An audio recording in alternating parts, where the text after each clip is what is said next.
How are you? I am also fine. How many of us are celebrating our birthday this morning or today? Happy birthday. There are few things that no one can exhaust writing on. Life is one of them, and love is another.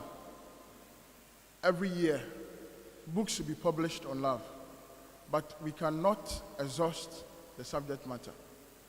But Paul makes it easy for all of us. And this text is one of my favorite when it comes to love. Paul says, love is patient. Along the path of life, the older you get, I think that you come to the understanding that patience is a great virtue. It saves you a lot of stress. It keeps your heart at peace. In fact, it makes you sleep well at night. Patience. Paul says that love does not keep an account of wrong. Many of us have diaries that record wrongs. And these diaries are not books we write, pens and paper. Our minds are great diaries. When there is an occasion where someone wrongs us, we remind them the first time they wronged us. Some of us, we can quote dates, time. We can give details as if the wrongs that we are keeping, there is a reward for them. People of God. Paul makes it easy once again for us, and he says that all things will end except love. You see, the people who are, or the things that we're impatient about, the things that troubles us, the people that are causing us so much troubles, they do not care whether they are playing a flute for you and you are weeping, or they are playing drums for you and you are dancing. In fact, most of the time, they don't care whether you are standing or sleeping, running or walking. Love is patient. Love is kind. Love endureth all things. And that is the part where I want all of us to conclude on. Right now, in this current generation, if you're not careful, anything you attempt to endure, people will discourage you from it.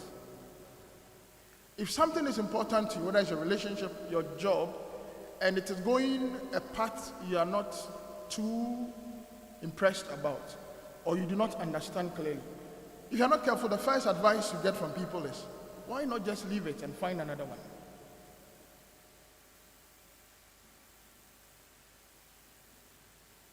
It is very difficult. Of course, sometimes you don't know when, whatever you're enduring, you don't know its expiring date.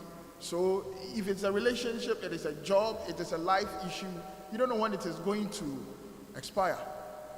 And yet, you are supposed to endure it.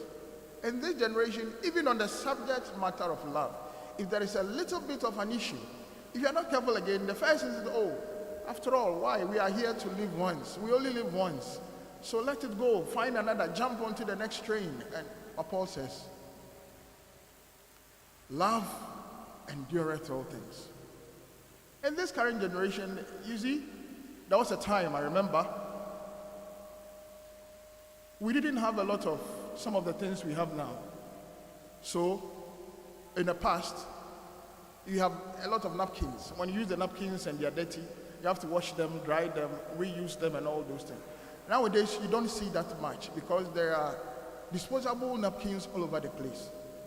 You use, you fold, you throw away, you burn.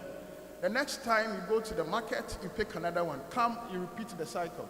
That is how, when you talk about endurance, people treat each other.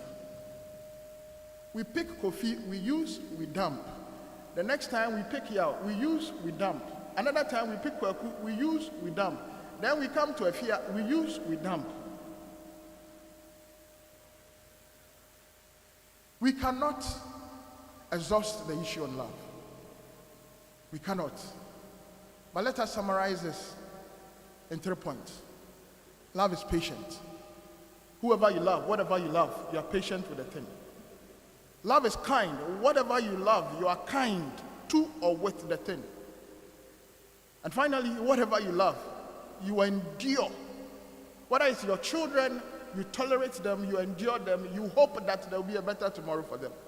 Because people, truth of the matter is that when we take love out of the equation, a lot of things will not make sense. May God bless us now and forever. Amen.